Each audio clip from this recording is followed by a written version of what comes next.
Hey everybody, we're live here. Welcome to the Yavin Basin 5th Trooper 2019 World Championship pre-show. My name is Endless, and I'm joined today by Mike and David. Say hello everybody, what's up? I'm going to go ahead and turn this music off. Go ahead and say hi, unmute yourselves. Hey guys. And here we go with Jay. What's up, Jay? Hi, I'm Jay. Awesome. So, Sup, Jay? Hey everybody. All right, so there's our little awkward beginning. This is the first time we're trying this out, so thanks for bearing with us. We're so glad to have you here today on the call with us. Man, Worlds is in just a few hours. Jay, you look so excited. I know. My face is big. Yeah, it is. It's everywhere. Oh man. All right. Oh man. So, guys, are you excited? Worlds is tomorrow. The very first Worlds for Legion. Oh my goodness. It is. It's kind of like Christmas. Yeah, it's like Legion Christmas, right? Yeah, it's like that thing, like, you remember when you were back in school and like all that hard work that you did all year and it finally paid off, and I don't know whether it was a test for you or just finishing school or whatever. It kind of feels like that. Like, we've been doing all this work. Like, we've been doing our podcast for almost a year. You guys have been doing yours for almost a year. Plus your blog and everything's been going on for more than that. And it just feels like this is kind of our anniversary or something, like we're celebrating now. So it's really cool. Yeah, like Legion kind of came into its own finally, and here we are, man. Yeah. This is super cool. So for our viewers, let's break out some basic information. So like, what is Worlds, right? Like how did this all come to be? Do you think? It's obviously a tournament where we're trying to find out who the best player in the country is, essentially. We call it Worlds. This year, it's not really Worlds for Legion. It's Worlds for all the other events. So they call it Worlds, but for Legion, I think we're just drawing from America, right? We're not drawing from Europe necessarily. I mean, so I think there's been a little bit of contention about that, and it's probably at this point totally fair. The vast amount of I think all of the qualifiers took place in America. That's not to say that people from outside of America didn't travel to attempt to qualify, but it was certainly skewed so that people from America would have a much easier time attending like multiple qualifying events. Right. So with that, we're just going to try to give a little respect to our European players. America is not, in fact, the center of the world. Blasphemy. I know. What? Shock. Horror. All right. But anyway, so all the players who qualified for Worlds are currently in Minnesota. They've all flown into the Minnesota airport. They're all at Roseville right now. They're at the FFG Game Center. I've never been there. I don't know if you've been there, Mike, and I mean, I don't have any insight as to what it looks like in there, except for some pictures that we've seen from inside the venue. But I've never actually been to a Worlds before, and I wanted to go, but obviously I didn't qualify. But Kyle did. Kyle did qualify, so I'm super thrilled about him qualifying. Kyle Dornbos, in fact, Kyle from Notorious Scoundrels, the one, the only. Oh, that guy, Kyle, the guy that we co-host with every. I'm going to say this right now because I don't know if he ever would. But all you other people at Worlds are lucky Bosk is out. Oh, wow. No, I totally agree. That's very Ain't that the truth? Yeah. Ain't that the truth? Dude, it's like, he's like, remember in those old Dragon Ball Z cartoons where like Piccolo would be wearing that whole thing and he would be kind of at one strength and then he would take all the weighted clothes off and suddenly his strength would just like increase 100-fold. It was like Kyle was wearing weighted clothes while playing Rebels, and then he got that list for Invader League, and good Lord. Yeah, he kind of, I think, leveled up. I mean, like, he was already very good, but it just that was something. Yeah, man, to watch. He increased his power level by quite a bit. If you want to, it's over 9,000. Yeah, if you want to keep going with this metaphor, right? It was 100 times normal gravity. If you want to keep going with this metaphor, All right, so that's the what, that's the where and the when. Okay, so the when, tomorrow, starting at 10 a.m. Central Time. That is when you can tune in to watch FFG Worlds. the group stage before they go on to the second day, the single elimination. So yeah, sure. Let's talk format. So the world's format, right? We got 8 players, and they're Mm-hmm. divided into 2 Mm-hmm. groups, and they're going to be playing round robin on day 1. And we're going to go ahead and put those groups up on the screen for you now. So Group A, we Perfect. got Davis Kingsley, um, the man, the myth, the legend. Daniel Right. Lupo, the saboteur. Luke Cook, I'm going to call him the kid for lack of a better word. And then Matt Kish. I like Matt that. Kish, I'm going to call him the innovator because I think he brought the most innovative list Yeah. out of everybody.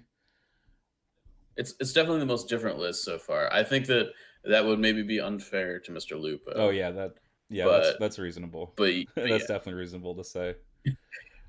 So then in Group B we have Kyle Dornbos, our boy, our man on the inside. We got LJ Talk Polite, who I'm sure many of you who have been part of the Legion scene know and love as a great organizer and the one of the brains behind the Legion tournament circuit. And so it was and also just a fantastic player to boot.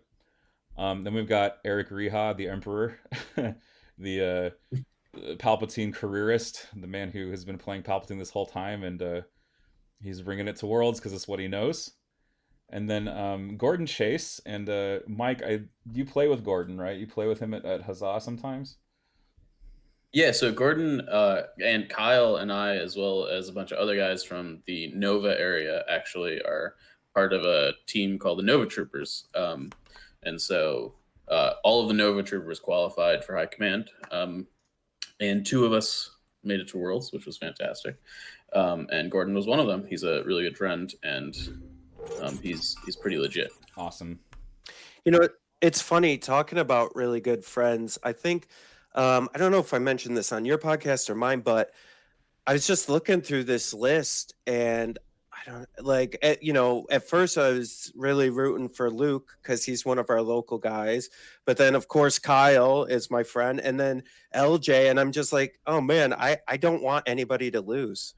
Yeah, I mean, no matter how this shakes out, it's going to be awesome, right? Like somebody's going to go home with a well-deserved win, and I mean, I don't know. Like you couldn't ask for 8 better players, I think, to be in this tournament, frankly. Yeah, I'd agree with that. I can only agree as well. I mean, these are some of the brightest players that I know, and definitely some of the innovators, I would say, and the stars and the people who've just they've soldiered on and they've paid their dues, and now they're gonna go to Minnesota and kick some butt, and I'm really excited to see them play tomorrow. So a little bit further word on the format. I think I mentioned that the 2 groups are going to be playing round robin style. This is not a traditional Swiss tournament like some of you who have played at your local stores might be used to. This is a different format completely. They're going to do a day 1 round robin for each of the groups. So the Group A players will all play each Can you other. Okay, explain that? so round robin is a system where each player in a group plays the other. Swiss, however, is a system where you only do as many rounds as you need to get an undefeated player. Gosh, excuse me, I'm knocking everything over. Um, in Swiss, there's no like restriction, right? And the person you play depends on how well they did in the tournament. In Okay. round robin, everybody just plays everybody. So you have an up or down Mm, result for everybody. So that means that the number of games is a lot larger for a lot smaller group of people. When you have a group of 8, you might need as few as 3 rounds to get a clear undefeated player. But when you have a group of 8 in round robin, that's a ton more games. You need mm. a lot more games to determine who's at the top of the pack. So how many games do we? I don't know if we know, but do we know how many games they'll go through in on day 1? So yes, we know that 4 players are going to go on to day 2. So whoever finishes the top 2 in each group will go on to day 2. Yeah, so each group is 4 people, and if anybody is familiar with the World Cup, this is kind of like the group stage. This is very similar to the group how the group stage is oriented, in that there's 4 people in each group, and you're going to play each other person in that group, and the top 2 people with the best record are going to exit out of that group into the elimination stages on day 2. It's also very similar to how they do. Like StarCraft tournaments, if people are more familiar with that than the World Cup. but this is a pretty it's a high level formal kind of tournament organization. Well, I guess that takes out strength of schedule, right? So there won't be a ton of feels bad on that. Yeah, I A mean, little bit. theoretically, the chance that there's like some sort of tiebreaker involved in this is pretty low. I don't think it's impossible technically. I think that strictly speaking, one person can go like 3-0 and the other three people can go like 1-1, and then you have some tiebreaker situations, I think. Or I guess they can't go 1-1 because they got to play 3 games. I don't know. I mathed it out to some degree, and there was a situation like that popped up, but it's highly unlikely. Okay. Excuse me. So Brandon in our chat is asking, taking away the names of who's piloting them, what list do you favor to win Worlds and why? And I guess we could probably just use that question as a way to segue into breaking down the individual lists for each player. So what I think I'm gonna do to have that is I can copy paste these lists into a text file and maybe they'll appear on our screen here. Oh, Let's that would be take a good. look. So we're gonna take the names away, I think. Is that the emergency services? Look, Sorry about that. Stop him. Downtown DC is a little crazy sometimes. They're here for endless. He's taking stop too long him. with He's this trying list. to upload a list. All right, so this format might be a little wonky. I'm hoping that this reads correctly. You got it. I believe in you. File. Let's do the thing. So this is. Do it. All right. So that should be working. Maybe. Let's see. Maybe kinda. Oh, there it is. But it's way too large. It's way too large. So let's fix it. Make it a little bit smaller, and then I gotta make it dark because we have some. I gotta make it. The white text. I gotta make it yellow or something to distinguish it. I have a bright light. I'm gonna make it yellow, so we'll talk about it here. I'm gonna also link Kyle's article in chat if that works, just so people have access to all this. That sounds perfect. All right, so hopefully that's sort of readable. So this is Kingsley's list, no surprises. It's a hyper standard Wonder Twins list, pure efficiency. 795 out of 800, so a 5-point bid. You got Luke Skywalker with the good old force push emergency stims, Leia Organa with strict orders, 6 sets of Rebel Troopers with Z6 miniguns attached, 1 medic, and 3 sniper strike teams. Sort of your classic Wonder Twins list. Yeah, I would say the only new thing that's kind of from some of that may not have been available at Adepticon would have been strict orders in this list. Yeah, I think the big change here is it's pretty much a 1-for-1 trade out. I guess a 2-for-1 trade out in I think he's pitched improv. I guess he didn't take Jedi Mind-Trick. Never mind. But they traded improv for strict, both him and Kyle. I think Kyle and him are running. They're running almost the exact same list, except that Kyle swapped, like you said, Jedi Mind-Trick for strict orders. We can explore some reasons why they would do that. I think the number one reason I think Kingsley opted for strict orders is because strict orders is it's a global effect. For people that don't know what strict orders does, it's a command upgrade for Leia that when one of your units has a face-up order token, instead of rolling rally dice, you can just choose not to roll rally dice and remove 1 suppression from that unit. And I think Kingsley may have opted for this upgrade just based on the strength of it. It's a global upgrade. It's always on. There's no chance for it to fail. And, in a game that's kind of dictated somewhat by the randomness of the dice, things that are constant or persistent or are automatic become extremely powerful. Yeah, I think we really saw the power of strict orders in Kingsley's Invader League list, which was Leia Sabine, and it really got him out of some binds. And I think that he's kind of taken what he's learned from Invader and kind of transferred it to his standard Wonder Twins build. And I think it's probably going to work out really well. Jay, what's your experience with strict orders been? Have you played against it or with it, or what are your thoughts? Yeah, so I've played with it more than against it, and the list I have is it's a Veers Krennic list with the 2 Death Troopers, and oh man, it has gotten me out of a ton of binds, especially with Krennic tossing. I mean, either whether it's you or your opponent with Krennic, putting on that much suppression, having strict orders really gets you out of so many binds. And then if you put in hostile environment, like you just got one extra tool to get yourself out of that. I mean, I think in this day and age of where the meta is, I almost think you have to have strict orders in your list. I feel like. Whoa! We can't be making statements like that. It's a very hot take. Okay. Yeah. Well, that's what I deal in. Mike is super not hot playing takes. Empire is objectively wrong. I haven't said that in a couple weeks. Yeah, I know, man. Like, who knows, right? Or not. Oh, okay, yeah. I mean, I see where you're going with that.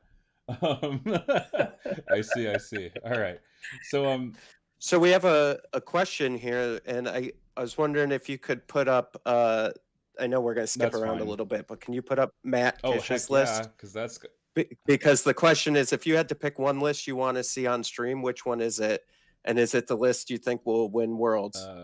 And so I think if we can put Kish's up in a second, we'll talk about that. Yeah, I mean, his list is definitely the one I think we want to see the most. Yes, this is the one I want to stream. For sure. It's very ambitious, I think. All right, so it is on the screen now for people to see. It is I Rattled Luke Cook. That's the name of this list, which is amazing. I feel like there's got to be a backstory. Yeah, there must right? be. Luke posted about it on Facebook, and he said, "I was rattled. I didn't know what to shoot first." And I think as we go through the list, we're going to figure out why that is. So it's got a pretty strong bid at 793, and I think we're going to find out why. Emperor Palpatine is the commander of this list with Anger, Force Push, and Esteemed Leader. So this is my favorite Palpatine build. This is like the Palpatine that's like, I'm gonna, not only can I, zap you, I can also shove you around the board and do all kinds of mean things to you, and you can't tie me up in melee. It's got all kinds of great stuff with Force Push. So he's got a Palp with that. He's got, looks like 2 medical droids, 3 DLTs, Royal Guards with Electro Staff, Hunter and Tenacity, so like the anti-Luke, if ever there was one. They also have environmental gear, so you can't hold them back. Yeah. That's even, so they're unhindered as well, which makes them even crazier.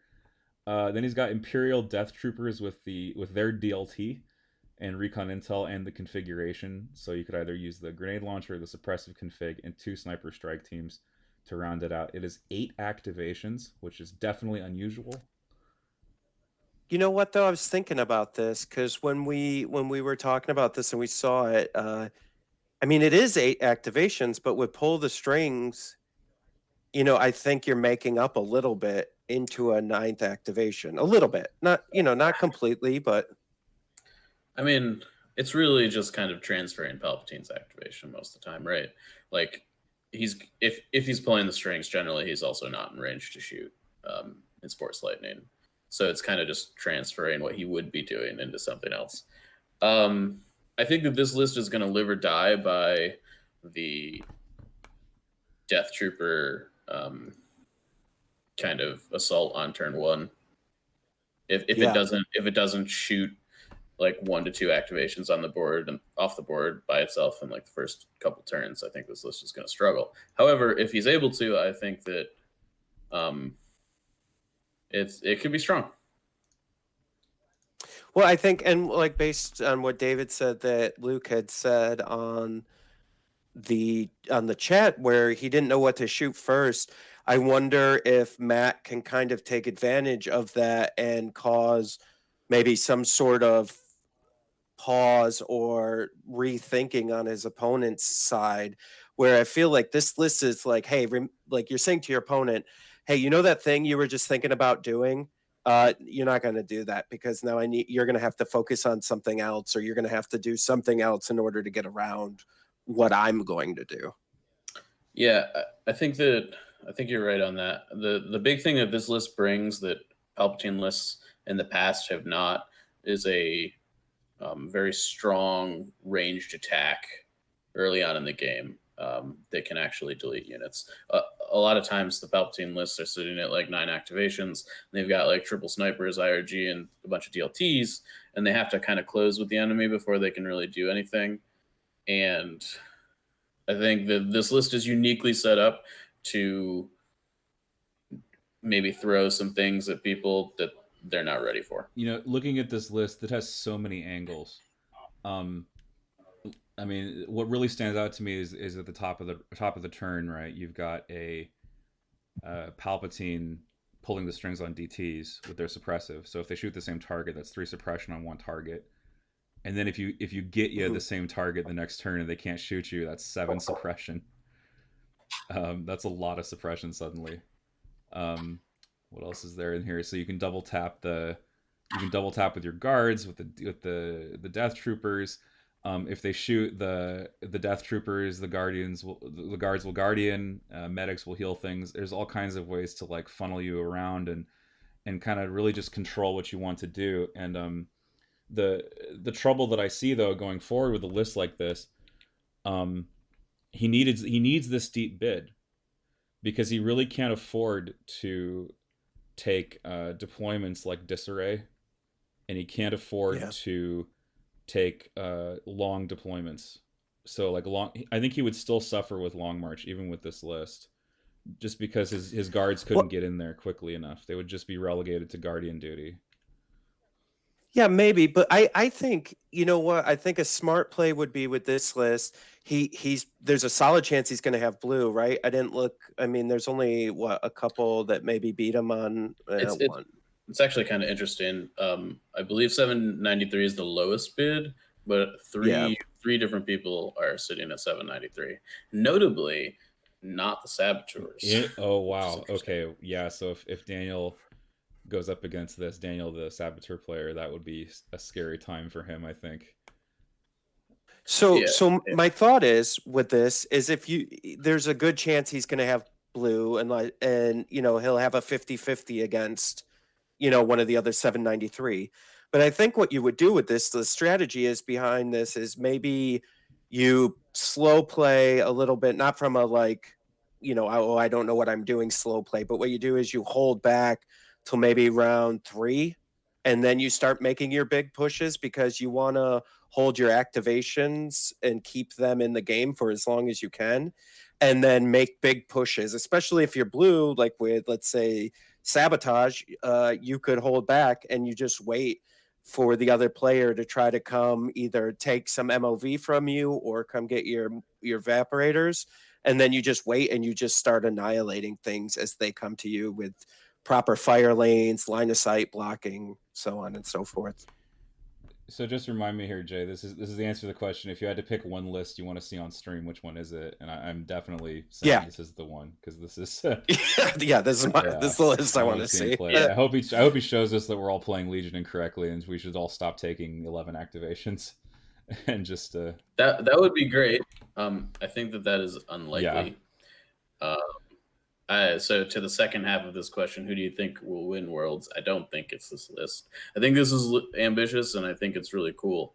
I think it is unlikely to actually win Worlds from like a data viewpoint.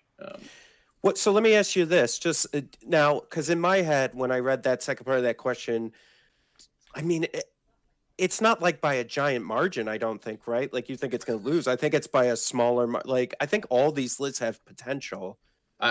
This one's the one that's a little the diciest of all of them. I actually I disagree with that a little bit in the sense that I think that once like activations matter a lot more once you get up to levels where people can leverage them. And when you're talking about 8 activations against a lot of these 11 activation lists, like when your opponent gets to go 3 times in a row at the end of the turn and just like shoot whatever they want, you have to play perfectly and some things have to go well. Oh, I agree. I'm not saying I don't know that it would be easy, but I think there's potential there that you could hide a lot behind line of sight and just wait them out and maybe hold that activation decay until round 2 or round 3, and then maybe they're close enough where they're making bad choices as well, and so you could maybe even it up. Yeah. There's definitely some potential for that. And it's going to depend a lot on the terrain, which did we flash We the have pictures not of yet, the and I was boards actually yet? just about to ask if we should, because I think we could talk about Daniel's Yeah. list next. But I just want to say one last thing about this list with Palpatine. Um, as he's really relying, I think, on entire Legion to carry him a little bit, because this is a list that, because you have so few activations, you are definitely at the mercy of the token stack. He's got a high mix For of sure. units, and he's got his medic timing is the crucial thing, because I think what happens is you wait his medics out and then you slap him in the face with all your Pierce units, and his medics are just like, well, I guess we already went this round. Those models aren't being revived. So you kind of just have to Yep. wait out his medics as hard as you can if you have your 11 Yeah. activations. This list definitely, I mean, I haven't played against this specific list, but the crux of this list strikes me as the Royal Guard with the medics forming kind of a blob that keeps the rest of the list alive, while the hope is that you're able to cut a couple activations out of your Yeah, opponent's and whatever list. Palpatine doesn't kill, he'll kill it with a now you will die, to wipe you Yeah. out. Wow, that is crazy, and I'm super excited. If I hope that one goes on stream, and I hope the players tell FFG to put it on stream. So let's hop over to the world's terrain slideshow that we have prepared, and we're gonna do this in view of list selection. These pictures that I'm about to flash here. Let me go ahead and put that up for everybody. So these pictures were shown on the Legion Facebook group. Tim Blum, one of the admins, put them up there. I think before he was supposed to, and before the lists were actually submitted. In fact, these pictures got published. So just to say, here's what I know: these are the terrains that are going to be used. They are not in their final configuration by any means. You can see the piles of barricades there. Thank Yeah, thank God. goodness. They're kind of just lying around. So we got two kind of themes here going. We got a desert theme with these ancient pillar-looking things and the skeletons, and then we've got the stone blocks here and on the forest maps with giant sort of macrofauna tree trunks and vines and roots and all kinds of things. By the way, thank you for following Busey Mafia Don. I'm glad you're enjoying the content here this evening. So guys, this is so much line of sight blocking terrain, and I guess a decent amount of area terrain as well. Um, I guess I'm hoping the barricades will cover the ground between the hardcover can shoot out of, kind of gap that I'm witnessing on these tables. All right. I have a lot to say Yeah, about please. this. So first of all, objectively, the terrain looks beautiful. It's a little bit not like, I don't know. It's very generic, but the terrain, it looks awesome. And I want to be very clear about that before we talk about the rest of it, because the terrain is amazing. However, there is a lot of line of sight blocking pieces that are not effective in actually blocking line of sight. I think the desert boards are a lot better, but these like gnarly trees and stuff like don't actually block line of sight completely. And a lot of the like larger line of sight blocking pieces are rounded or ovals, which means a lot of times you can just kind of like take a line that is tangential to a side of the kind of circular piece to just shoot the squad anyways, and all you need is an angle, as opposed to when you've got like right angles on your buildings and stuff. You actually have to turn the corner to see whatever is hiding behind it, and that is for a lot of the terrain here, specifically like the pillars and stuff. It's not as functional, um, as I would like it to be. I think that Death Troopers are going to thrive on these boards. I think snipers are going to thrive on these boards. They're going to be shooting into heavy cover, but like they're going to be able to take the shots, which is going Yeah, to be this looks interesting. like a recipe for long, unobstructed sight lines, which snipers love. They're all about Yep, it. coordinated bombardment is going to be great, and I think that there is exactly 4 Lukes and 4 Leias. So, which isn't really a surprise. But coordinate bombardment is going to be great. Maximum firepower is going to be fantastic for what it is. It's not coordinated bombardment, but it is going to get the job done on these boards, I think. To that end, I think there's also going to be some difficulties hiding sniper teams and, more importantly, saboteur teams for Mr. Lupo. Yeah, so speaking of Mr. Lupo and the saboteurs, we're gonna go ahead and put his list up, but let's keep the discussion going about the terrain. They look kind of vehicle friendly, Yeah. but there's no vehicles. Well, to average, even though they tried so hard. Yeah. No. All right. They, yeah. Do you think someone will bring them? No, No, I don't. Thanks, preview article. Not at all. Yeah. No. But no, I think it's interesting. Like when I was looking at that, I don't know. The desert one for sure. I think you're going to be able to find some LOS stuff, especially behind those kidney shaped rock formations. I think those looked pretty good for hiding things. I think, man, standby might be a thing on those, like especially coming around those corners, depending on how some objectives are placed. Like I was just thinking about that. It's like, man, I'd love to play that board with some death troopers on standby, and you had to come around that corner for an objective. Yeah, I actually kind of going back to the question, which list do you think is going to win? As long as we're talking about standby, I actually think it's probably LJ's list. If I had to pick one to win the tournament, it would be LJ's Krennic, Boba, DT's list. And now, is that separating, like the guy wanted to know, or girl, I'm sorry, wanted to know if it was separate from who was driving the list? You just think that list has the best opportunity, or do you think it's because LJ's driving the list, or what's the thought? I think that it is objectively the best list here. That's clearly an opinion, but I think Krennic is going to be very strong. I think the combination of Death Troopers, triple snipers, it's the only list that has 4 extremely viable range 4 options in it, in this entire kit and caboodle. And I think that that's going to be huge because these boards are range 4 havens. Well, if we're talking about Kroba, I'll put Kroba up. Okay, let me go ahead and do that. We'll get to Lupo in just a minute here. Cool. So Kroba, of course, Krennic, Boba, like you say, it's a lot of range 4 between the backpack rocket and the snipers and just everything that list kind of brings to the table. You lose maximum firepower, but I actually don't think that's that big a deal. Krennic is significantly I don't know.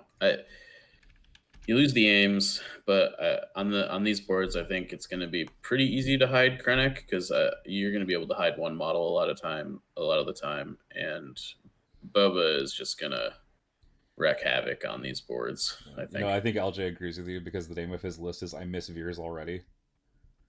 That's the name of his list. So it's Krennic with nothing, just a naked Krennic. Boba Fett, Stims, Recon Intel. 2 medical droids. It looks like, am I reading this right? 4 DLT Storms, a Death Troopers with a DLT, and the config with no other upgrades, and 3 Sniper Strike teams for a cool 800 points. Yep. It doesn't have comms relay off. I know. Yeah. But he's at a square 800, and his list is pretty lean. It would be cool. I don't know. I think there's a maybe an argument to be made to like drop a droid and add strict orders and add like recon intel to the DTs and add comms related to the DTs so that you can kind of mess around with Boba a little bit more. I don't know, but yeah. Do you think so? I guess because I was thinking about this, going, all right, when I would play with Veers, trying to give Hyde at least two of those snipers behind LOS, let Veers give them spot or two, like turn one, until their snipers go. If I can control the activation, and then pop my snipers out to shoot, right? So Yeah. I guess in this list, you're really looking for those medical droids to kind of save your.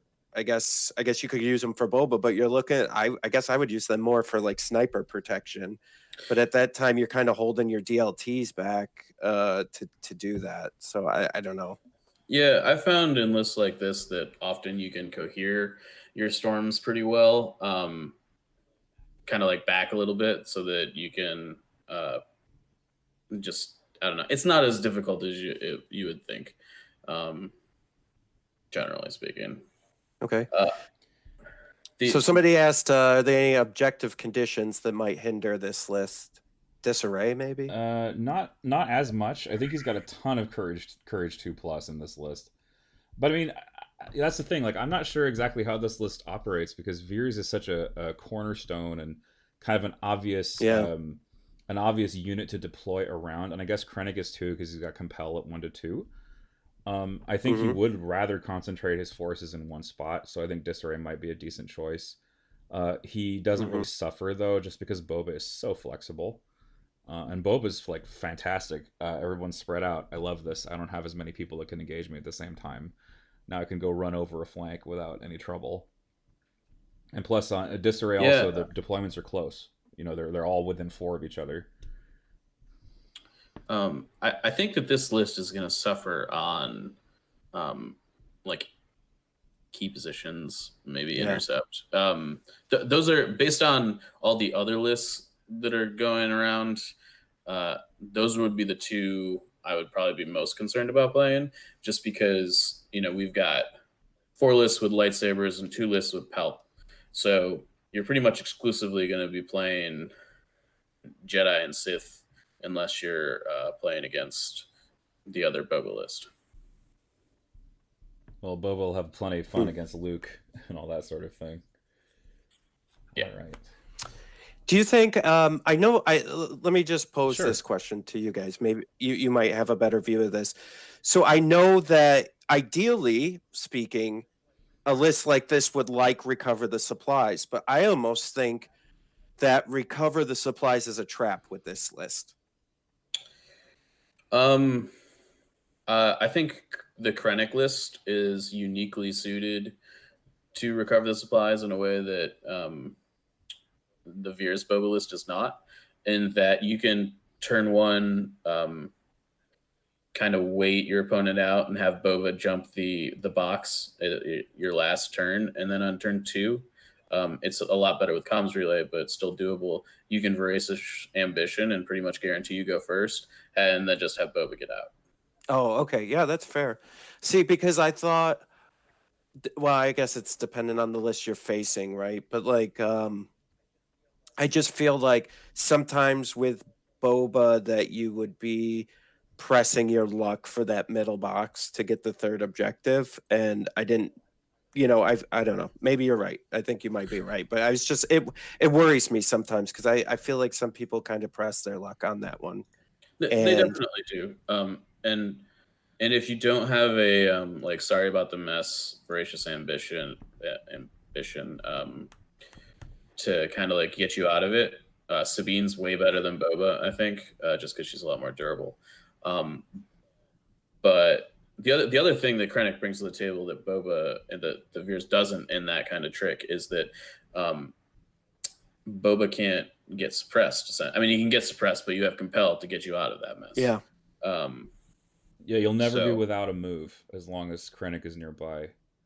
And I too am a little sad that LJ didn't bring that comms relay tech. I think that tech is extremely good, especially if you have a bid, but I don't think he was able to work it in. I think he just really, really wanted these 2 medics and the 4 DLTs minimum. I think just to keep us kind of just a level, right? To make sure his core weren't so low quality that he would suffer against a list like say Kingsley, where he's got 6 Z's. I think it's not a bad idea if you see that you have more cores with heavy weapons than your opponent, that you just focus on the attrition game and just try to murder him and say, okay, well, at the end of the game, I'll probably have 2 healthy squads and you won't, and that'll be the deciding factor.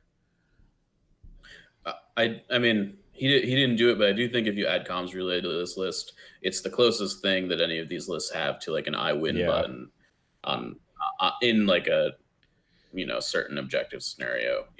Comms relay to this list pretty much says I win every recover the supplies game, unless something goes dramatically wrong or the it's board's the Imperial box trick, right? Like the Rebels have the Pathfinder box trick.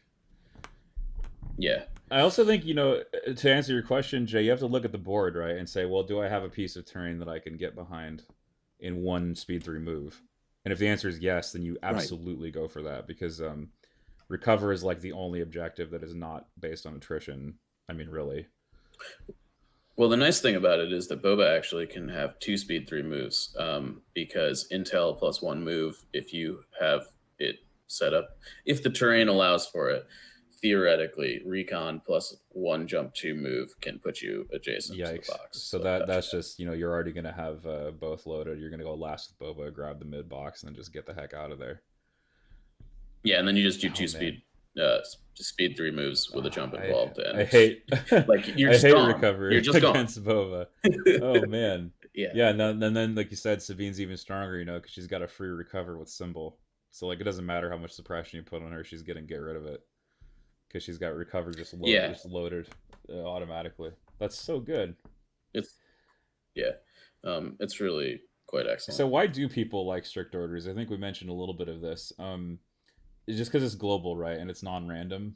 That's like the 2 best features, I feel like. Yeah, I mean, it's good value. 5 points for how many times would it be worth getting 2 actions instead of 1 for 5 points? Like, what do you think the equivalent? Like, is 5 points buying you 1 action good enough? If it's on a character like Luke, yeah. If it's any unit at all, right? Yeah, Yeah. So like, what is 1 action worth in points? Because a lot of the time, strict orders will net you somewhere between 2 and 6 extra actions, depending on how well you're able to leverage it. And for 5 points, that's like a lot of value. Like in theory, it could be the whole game. And it also stacks with other suppression removing effects, like especially Luke with Return of the Jedi giving orders to 3 units, and not only when he activates do they remove a suppression, because they have face ups, they also can remove just automatically a suppression. It makes Save Our Skins workable as well, because now you have potentially 3 suppression you're removing from a single unit, because you have the double hit of Leia's Inspire 2 plus the strict orders token pull. So there's a lot of good reasons, I think, for strict.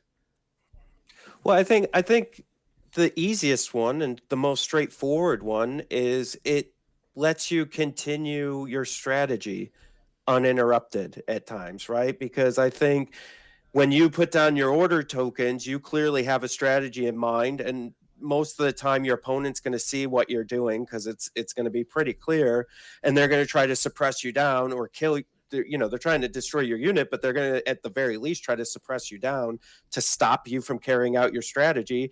And with strict orders, you go, yeah, no, I'm going to go ahead and do that anyway. Yeah, and I can think of a case that's exactly true at Adepticon, where we had lists with a generic officer with strict and coordinated fire. Right, that was like the first major example at a competitive level where strict was like, well, you can shoot me to try to stop my coordinated chain, but it doesn't matter unless you have a suppressive weapon. Yeah.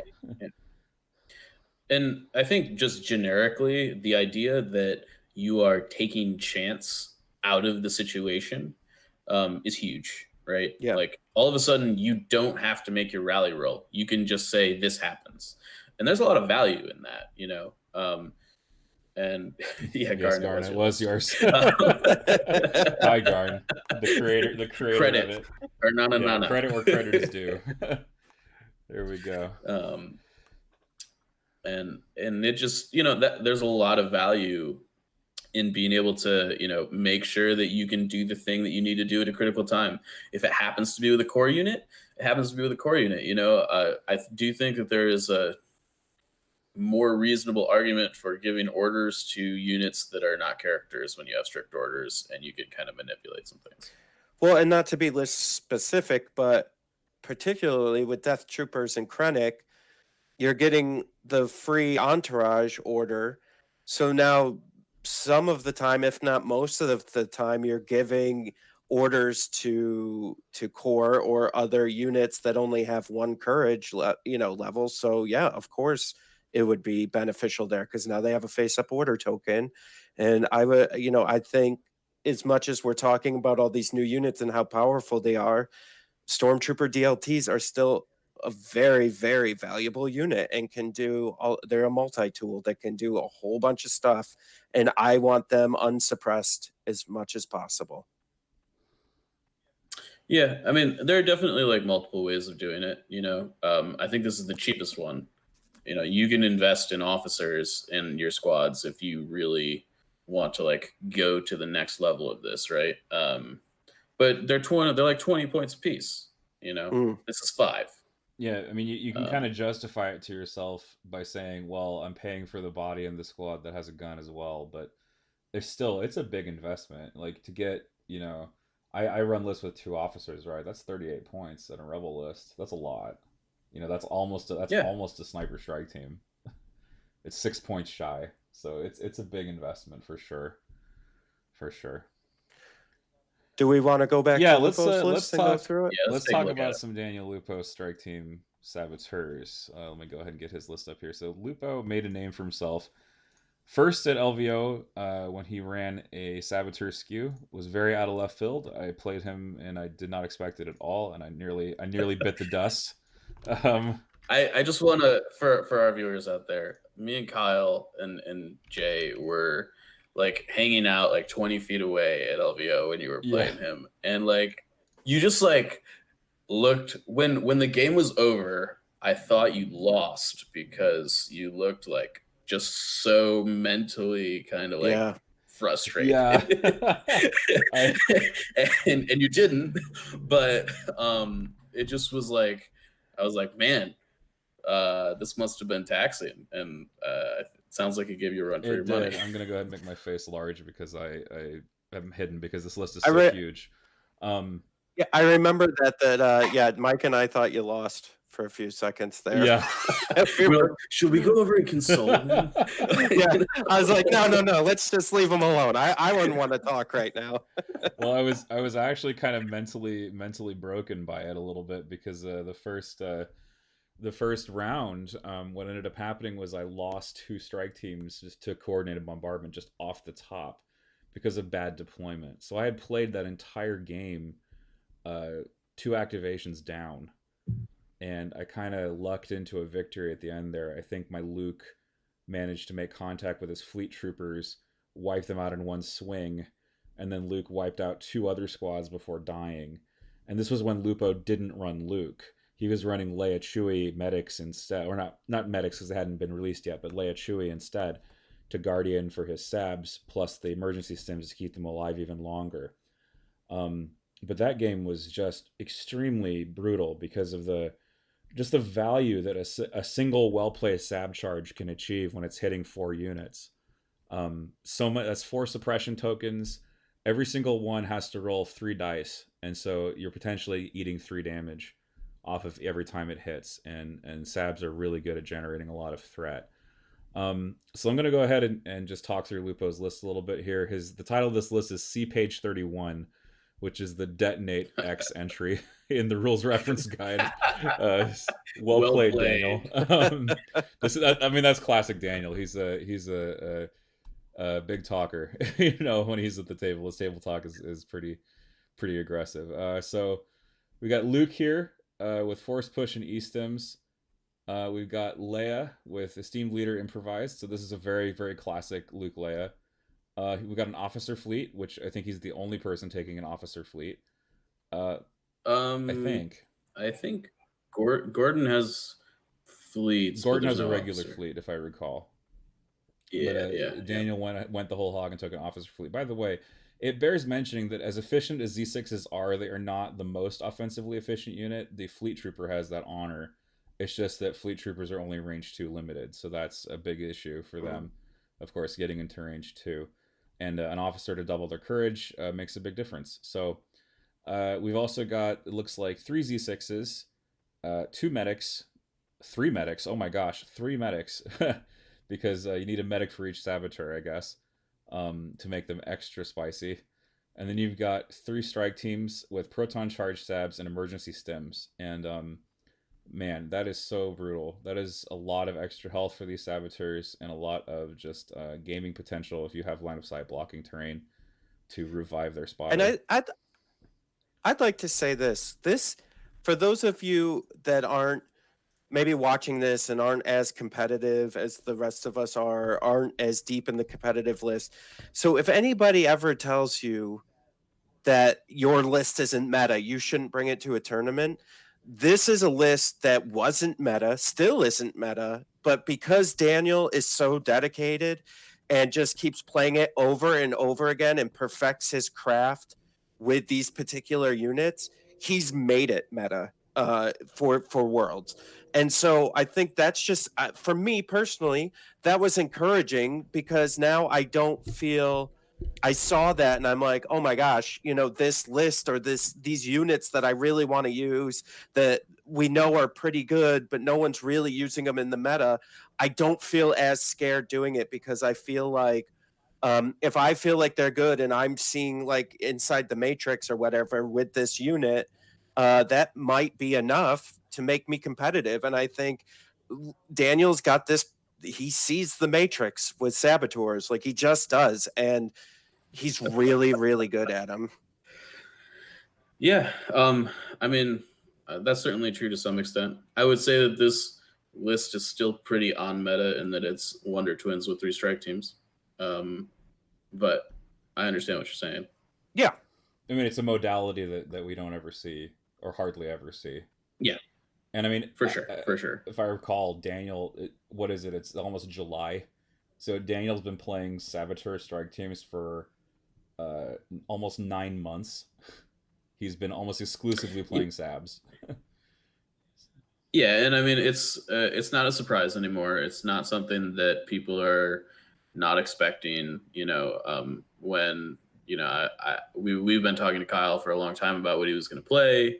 This is definitely like was on our radar, right? Like Kyle needed to be able to bring a list that was going to be able to deal with saboteurs, like Yeah. because we knew for sure that like that was coming. He needed to bring a list that could like handle high efficiency lists, and he also needed to bring a list that could handle sabs. Um, and hopefully he's was able to do that. But yeah, Now, I don't know. Lupo's got a great understanding of this list, and I haven't actually got to see a full game play out with it, and I would like to do that. So hopefully we'll get to see that from what I this weekend. understand, there's a few angles here that can be worked. Go ahead and make my face big again. So the thing that I'm seeing here is he gave up force reflexes, which is what he ran at LVO. He had this idea that you can detonate off any action, right? So if I have a bunch of free actions, I have that many more opportunities to detonate a bunch of bombs at the same time before my opponent can react to me. And so Sure. every one of these medical squads, they can detonate off the free action from treat. And so every single medic unit, move, shoot, treat. That's 3 detonations as well. Luke can force push. He can, he has all these other. He has 3 actions as well. So there's just a ton of opportunities to detonate his bombs in a chain. And he is definitely one of those players that likes to weight his bombs. He stacks them up in strategic locations. He kind of sees where the battle's headed and tries to get a bunch of bombs into the same target area and blow them up all at once. I don't play like that. I play my sabs very suicidal, where I just run them at people and say, well, if I have a chance to blow my saboteur up on 5 units, I'm just going to take it because why the heck not? It's a it's a 22-point wound that's potentially dealing, 5 wounds to my opponent. So there's absolutely no question I'm going to just take that valuable trade. But Daniel is a lot more measured in his play from what I know of him, and he is okay. By the way, Captain Weather, that's Luke Kianley from Australia's wing, and he says he uses Luke as a huge distraction piece. It's hyper aggressive until he can set up the hurt locker. I think that's Luke's aphorism here for the giant zone of landmines. Yeah, and then it's very tough for opponents to break out and break in. So he's using it. He's using them to control the board, and he's using them to threaten to trade up very well. Those are like the two big things. Plus, he's got a million chances to detonate his bombs. Those. Yep. Do we want to do? Yeah, let's talk about Luke Cook. Let's go ahead and go. So I wanted to bring this up because forever I've said that Luke Cook is one of the best snow trooper players I've ever seen. Like, he just knows how to use snow troopers. I mean, Mike knows. We've talked about this. How many times, you right? treated him like he was a god, and I'm. And here he is in Worlds, buddy. Like, yeah, so, totally. Yeah, but I'm looking at his list, and I don't see any exactly. Any troopers. Oh, I know. And so I was reading this as you guys were talking about Lupo, and I'm going, oh, what? Yeah, so, what happened? Yeah, but I mean, listen, Luke's a really good player, and I'm sure there's a reason behind this. I mean, look at all the recon intel on those DLT units. I'm looking at this. This has got to be wrong, I think. You think so? Well, it says his Boba Fett has duck and cover. Oh, how is that? That's got to be. How is that pot? That I think that's emergency stems. There's no question. Yeah. At least I hope. I don't know why you would. I hope he didn't accidentally submit it as duck and cover. Oh God, yeah, that would not be but good. That's just what we copy pasted, so we have no idea. I think it's a misprint. That would be my hope. I just noticed that. I just I mean, this is the kind of mirror to Kyle and Kingsley's lists. Yeah. This is the raw efficiency Imperial list. It's interesting that we only have one of those. Hey, do you think recon intel's undercosted? Look, man, I wrote an article on Never Tell Me the Odds about how I think recon intel should just be on every unit ever. If you've got and I think Luke took your lesson to heart there, man. He's got 5 copies of recon intel on this list. Yeah, I mean it's. He probably couldn't think of any other upgrade for 10 points. So here I go. Yeah, I mean, like if you've got if your stormtroopers can start somewhere much closer to range 3 of the enemy. I don't care what people say about white dice, man. Like, aim storms hurt. They just hurt, especially rebels. Yeah, I think that a lot of people are like, man, my Z6s stink, and stormtroopers are not very good, and stormtrooper white dice are like as close to 50-50 as you can get to this game without being 50-50. Yeah, for sure. Do you want to explain that? Just the whole 50-50 without being 50-50. Yeah. So clearly there are 8 sides to Legion dice, correct. Right? And white dice have 3 icons on them and 5 blanks, which means that each side is equivalent to a 12.5% chance to land on any given side, assuming that your dice are not loaded or whatever. So Z6 dice have a 25% chance to roll paint, and Stormtrooper dice have a 37.5% chance to roll paint, which is as close to 50% as you can get because there's only 8 sides on these dice. So, they hit a lot more often than you think. Yeah. Just people are like, man, they're white dice, so they must suck. Like, no, actually, they're actually statistically pretty good. So, but okay, listen. For those of you that don't know, I hate math, and so what I'd like to what I'd like to add into this is I like the conversation behind the statistics. And I'm not saying I don't think about it when I'm playing and when I'm making decisions. But I also think that there's so many imperfection variations and variables in everything that we do, from how the table is, like with the roughness of the table, what's how the dice are made, like as we saw that X-Wing article on dice late earlier in this week. I think there's a lot of variations there that sometimes, not just perception wise, but sometimes you do not get even close to the number that you should be getting. Oh, Oop, hey, I'm I moving. didn't mean to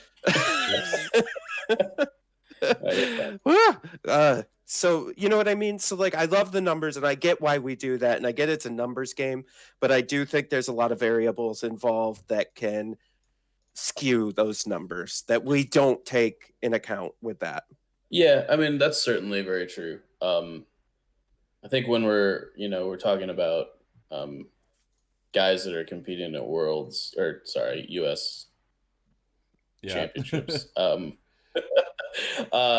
you know, I feel like I can safely say that all these guys know what the statistical probability, or roughly what the statistical probability of a shot is before they take it, and they weigh that most of the time. Uh, Yeah. you know, Yeah.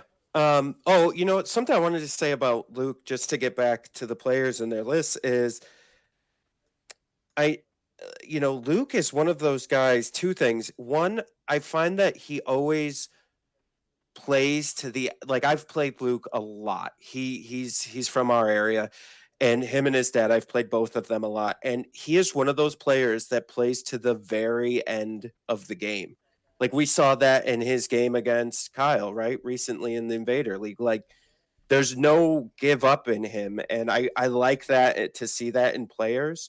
And then two, I find that like that he sees him and his dad both like see the game sometimes differently. Like, something just recently that shocked me was Chris, his father had a unit on standby, and instead of shooting my unit when it triggered his standby, he moved.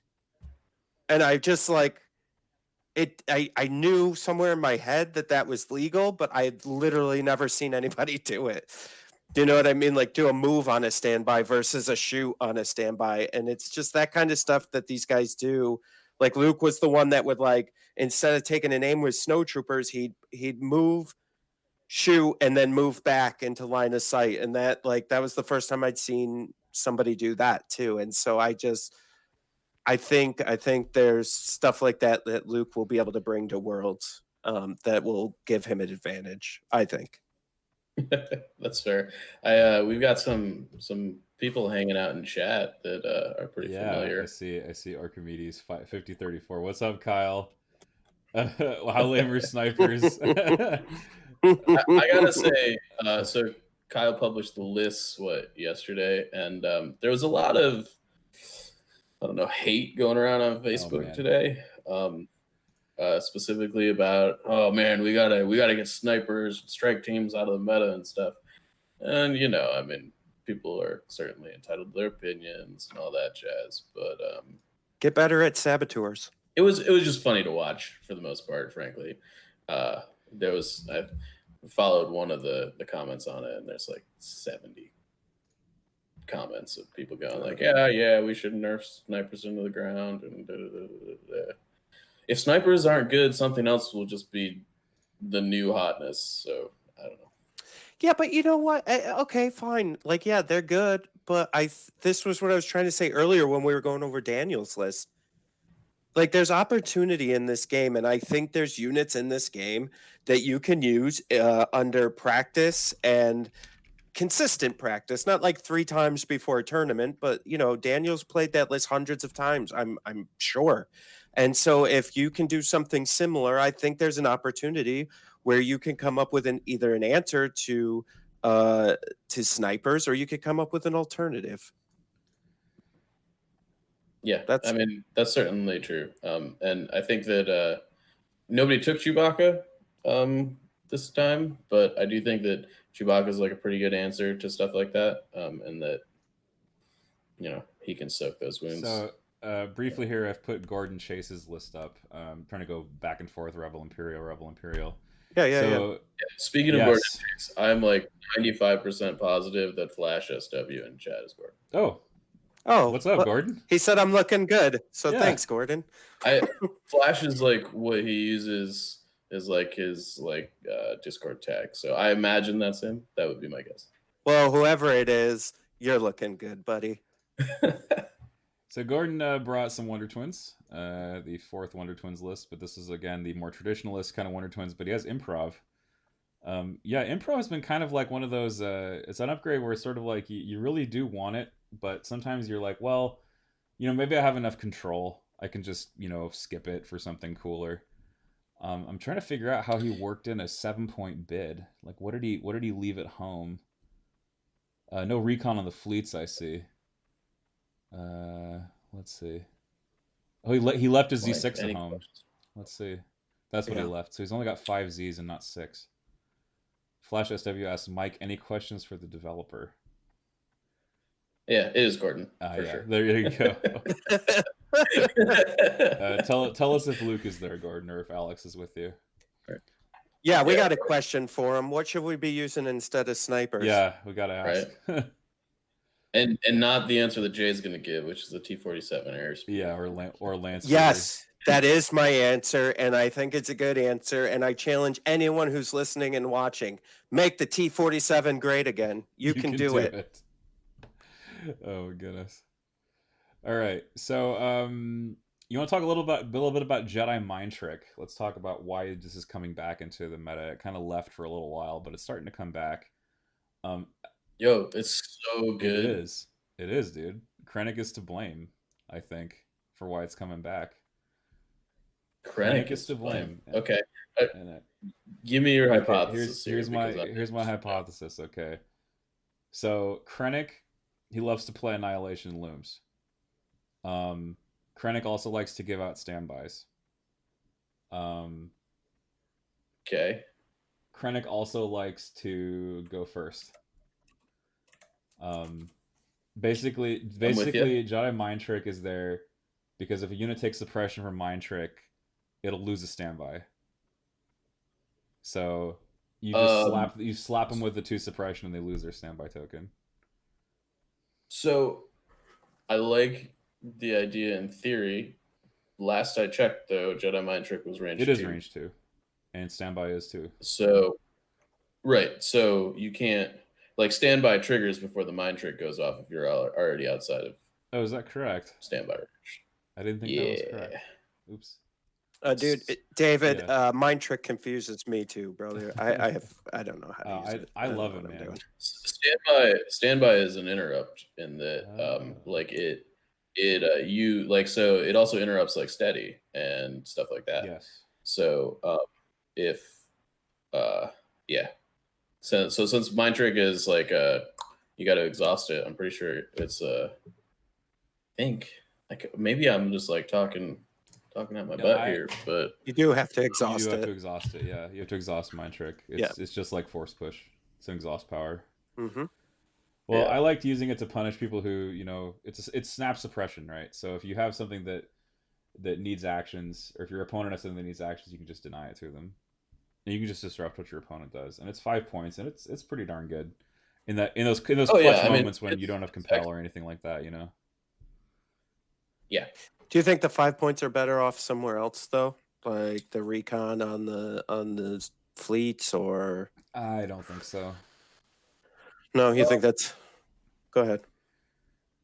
I'm actually thinking I don't know. One good thing also about Jedi Mind-Trick, and something I forgot to mention, is if the opponent's unit has a standby and they can't see Luke can trick them without line of sight. So that's how he strips the standby. I think he starts out of line of sight, and then he can just tap Mind-Trick and strip it, and then he can jump in over a wall or something like that. There are definitely a lot that it can work. Force powers don't need line of sight, so that's one of the best things about them. Good call, developers. Yes, good call. I like that. You're supposed to be able to do force powers. Oh, here we go. No, I'm what actually the one thing that I do take issue with is that you can't force push people like off Yeah, elevations. I don't like that either. But But it would make an already ridiculous card even more ridiculous if you could do that. I don't know. I mean, like, yes, it would certainly make it better, but like, how often do elevation situations come up in this game? Sometimes. I mean, hey, man, at my RPQ, I clamored. That was a thing I did. Just to get one Sure. more. I took the risk just to get one more action to get people on the midpoint and intercept. Well, you know what's not going to have elevation situations? The world's Yeah, these boards. tables because there's not that many height one pieces that I can see. And if you Yeah, I think you go ahead. No, go ahead. please. I talk too much. No, Well, no, you you're go fine. ahead. No, I'll go ahead. No, Everybody go All right, ahead. I'm gonna put the slideshow back up while we figure out who's going first. Yeah. So there's some flat rocks that maybe I don't know if they're height 1 or 2. They kind of look like they might be height 2. Um, like Boba might be able to jump up there. I don't know. It's also we don't know what all this terrain is defined as yet, right? Yeah, that's something So I forgot to mention as well. These route sections on the forest boards, like, yeah. do they function as area terrain or what? Because there's definitely portions of it that could function as scatter, and definitely it has a base that would indicate it's an area piece. So I'm wondering how they'll judge that. I don't know, man. I'm going to be honest. At first glance, most of this terrain looks like it's heavy cover.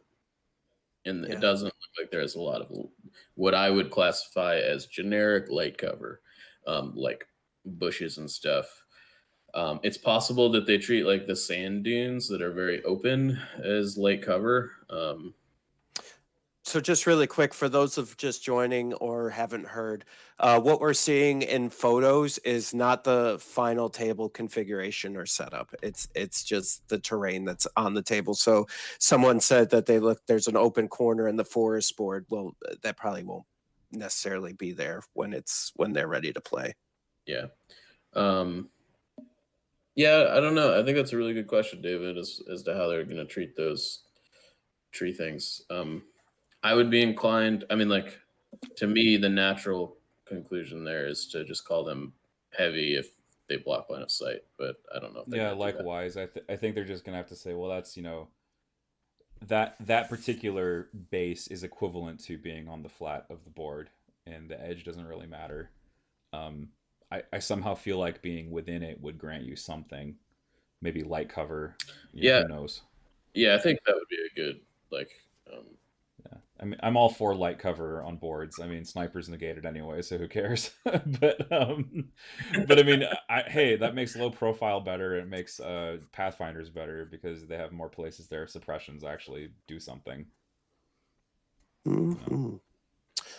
So whose list we're gonna look All at right, next? last but R1. not least, we're certainly not least. We have R1H4's classic Palpatine, and I think that's the last list that we have to look at in this whole gamut. I don't think we look at Well, Kyle's. I think we looked at Kingsley's and we compared it to we did Kyle's. Kyle So and Kingsley kind of together, but I mean, sure, we can oh, we okay, can okay, we okay. can Hey, give him listen, you're driving no. this Hey, bus. we can give it a look. But I mean, it's Wonder Twins. I mean, what more is there to say? um, let's see. It's not It's not Bosk Bosk and Veers. Veers, exactly. It's not. These are my first 10 games with Empire. Goes and wins Invader League. It sure ain't that. I'm telling you, it's the Dragon Ball Z Yep. reference. They don't ever let him play Empire Nope. against you because it's like he's taken off the weights and now he's at full power. Turns out red saves Yeah, are good. Huh? sets up Bosk across from you. This isn't even my final form. Yeah. I would just drop the game. Yeah, Like, nope, nah, I'm out. gone. You won. You I'm got gone. It.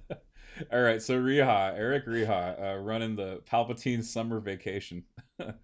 Zemper Palpatine. Oh, I like so that name. This is a very classic Palpatine. This is actually, I think, pretty darn close to exactly what he ran at Adepticon, actually. So this is a Palpatine with Anger Esteemed, Snowtroopers. Hey, look, Snowtroopers with flames. I know. I'm so excited. With flame troopers and impact grenades.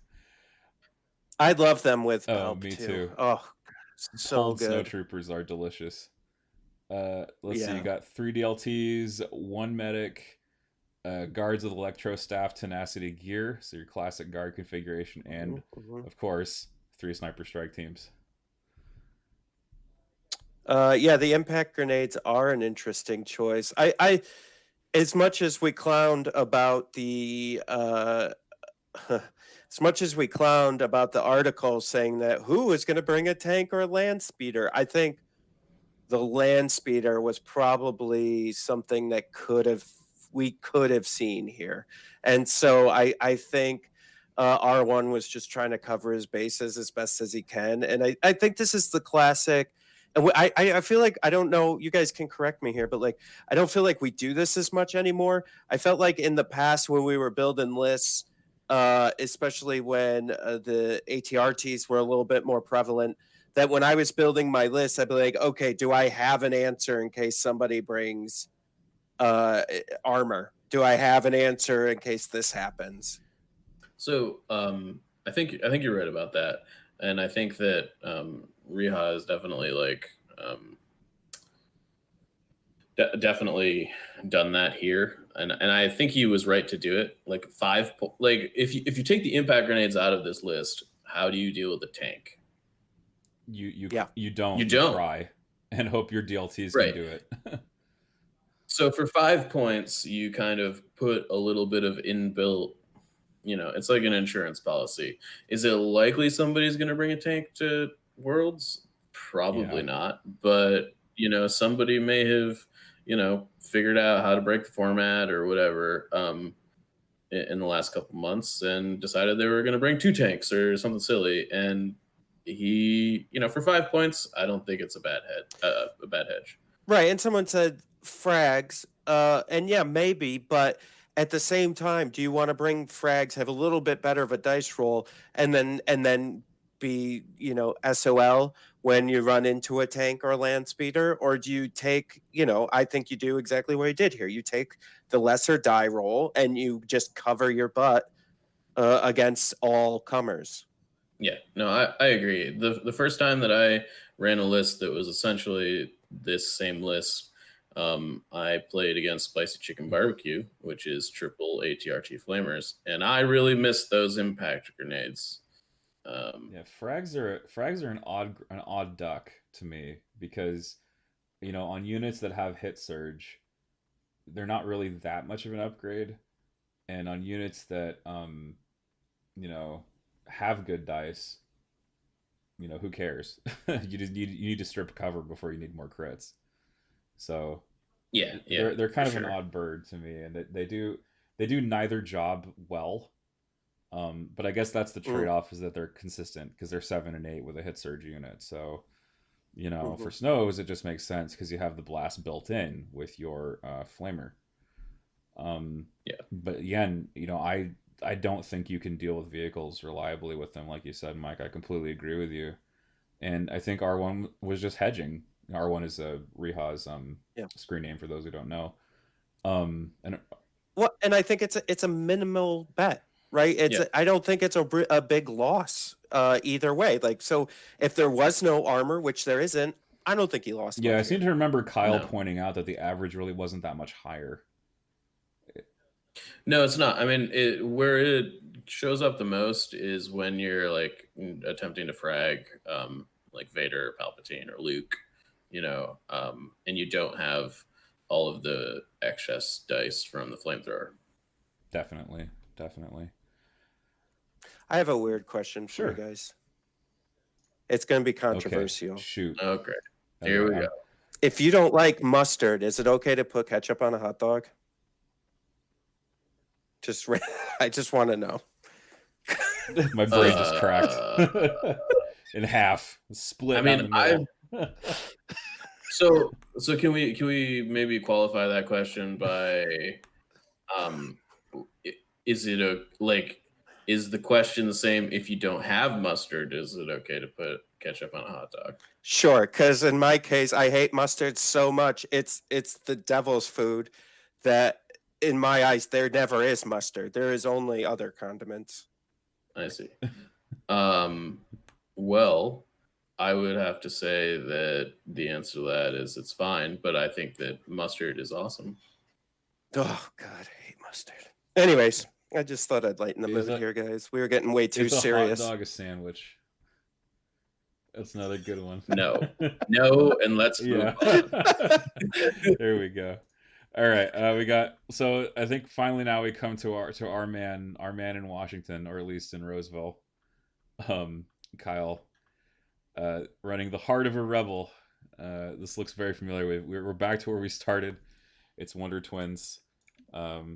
This is a very no frills, no surprises, soulless but effective, as we've come to affectionately call most of what Kyle likes to run. Yeah, good old Luke Skywalker, force push and trick and stims, so he's gone with the trick build instead of the strict build. Leia with no upgrades. That's a no upgrade Leia. This is kind of neat. Those are becoming more and more common, I think. So maybe a little bit vulnerable to bounty.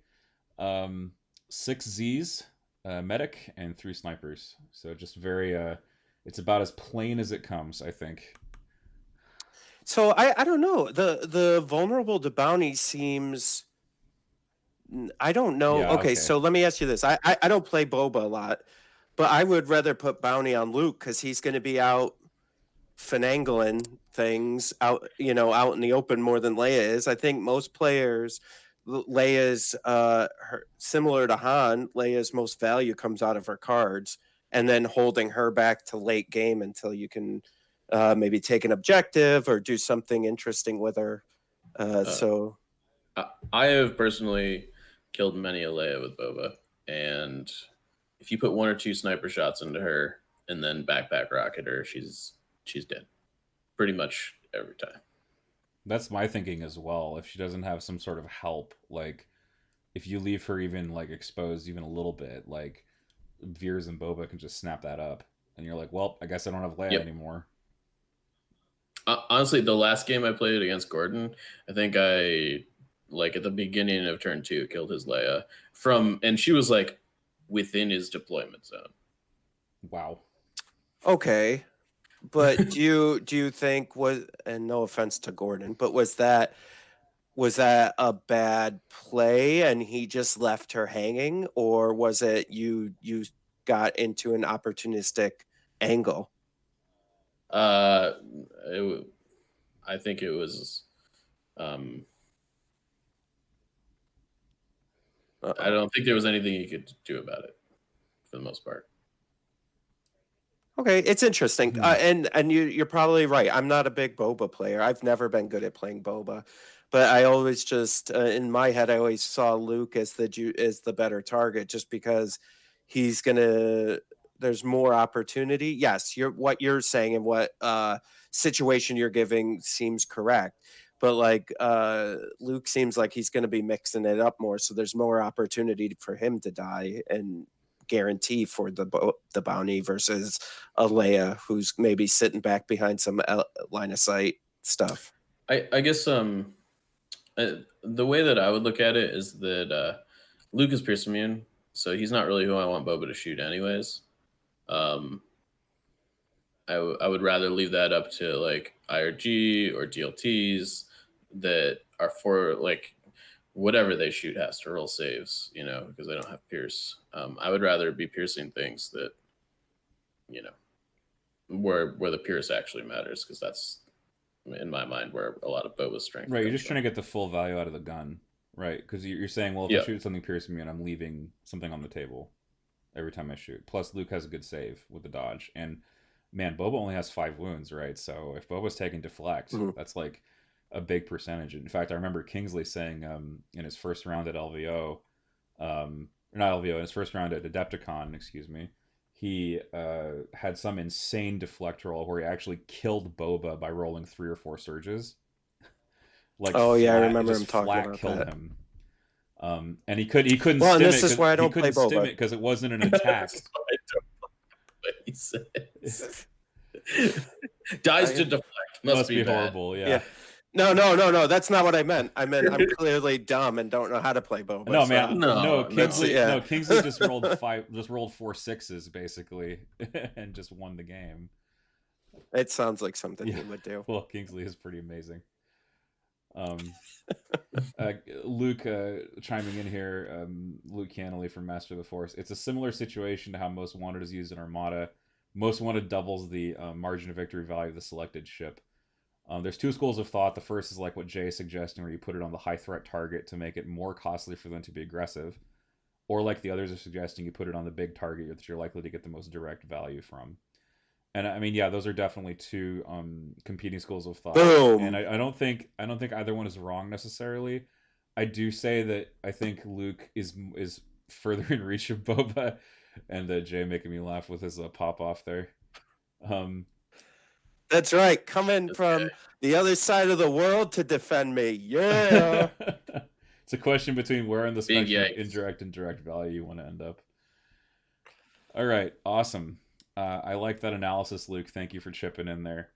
Okay, so that we've discussed, I think, everything we came here to discuss. Do we have any last words or last notes we want to talk about before we wrap this pre-show up? A big thank you to all our viewers. What do you guys think?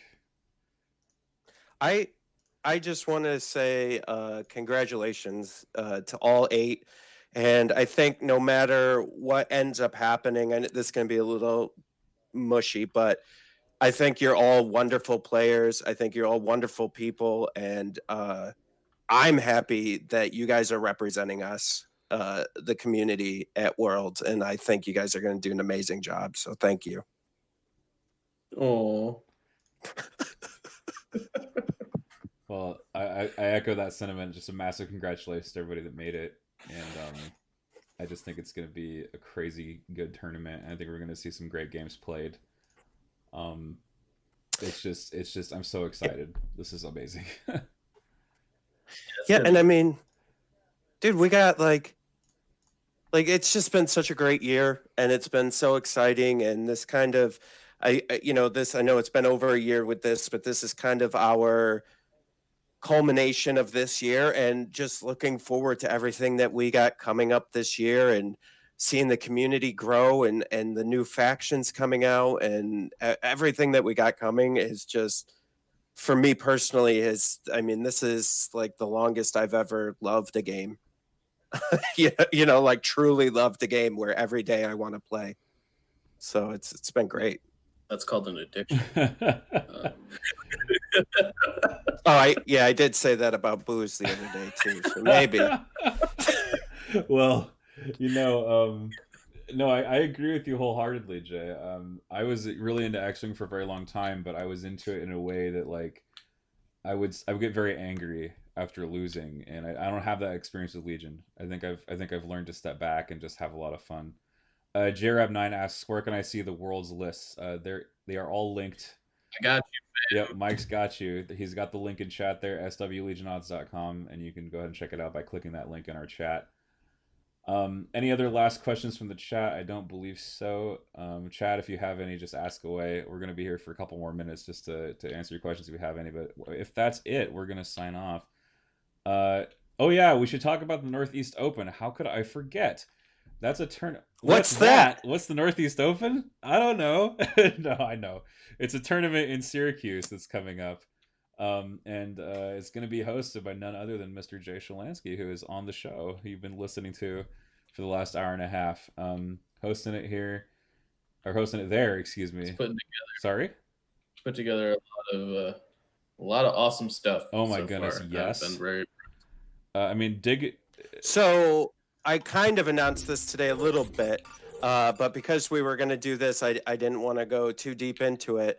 But we're officially being sponsored by Army Painter. So they're tossing a ton of prize support our way. So like Best Painted Army's going to get a bunch of junk. And I don't mean junk in a bad way. And then first, second, and third place in the tournament are going to get a bunch of stuff. Plus all the other crazy prizes that we've already announced. Actually, I don't know if they're still on, but Luke Eddy is going to actually be coming too, and you can come say hi to him and chat with him, and we're going to do this whole thing. It's going to be great. So if you haven't signed up and you want to come on out. Yeah, we'll all be there. So both podcasts, full squads will be in attendance. Yeah, so buddy. The Fifth Trooper and Notorious Scoundrels, I mean, we are working together to make this. Oops, that's the wrong screen. To make this the best Star Wars Legion event this year. That's the my stated goal. goal. And Yeah. Jay, you have been doing such a good job so far, I gotta say, and you are turning Salt City into Swag City, buddy. Because this is so many things Hey, that are thanks. coming online here. Yeah, I was actually worried the other day. I was looking at I was like looking at the stuff going, oh man, if you're flying in, I don't know how you're getting out of here with this. So, well, I'll work something up with you for like shipping and stuff. But yeah, we got crazy stuff. Yeah, so get your butts registered. Go to thefifthtrooper.com, register now, and we will see you in July in the Salt City Comic Con at the Northeast Open. And I'd like to take a moment and thank, we are going to have some insane terrain there, like stuff you guys have not seen yet. And so I'd like to thank, Imperial Terrain, Legion Terrain, Jim Martin. He's the guy that did the Scarif board. He has he has some really cool stuff. I don't want to tell you, but Mike and David both saw the video of it today, and so it's pretty it's phenomenal. Awesome. It is phenomenal. Your jaw will drop when you see this board. And so, I'm just thankful for this community, and I know everybody pulls together, it seems, for all these events, and ours isn't unique, and everybody in this community is awesome, and so thanks everybody for the support and the help and coming out, and in like right now in the chat, like all the nice things you're saying. It's great. So thank you so much. It's we're doing this for you guys, and we hope you guys love it. So with that, I think we're going to go ahead and wrap it up here. Big thanks, Mike and Jay, for coming on. This was kind of impromptu, but we wanted to make sure that we got our 2 cents in before the action started. So, and thanks, Jay, of course, for making the graphics, and thank you for your input as always. And thank you, chat, for being so awesome and for being fans. And with that, we're going to say goodbye. So for Notorious Scoundrels, I'm David. I'm Mike. And I'm Jay from the Fifth Trooper. And we'll see you all next time. Ciao.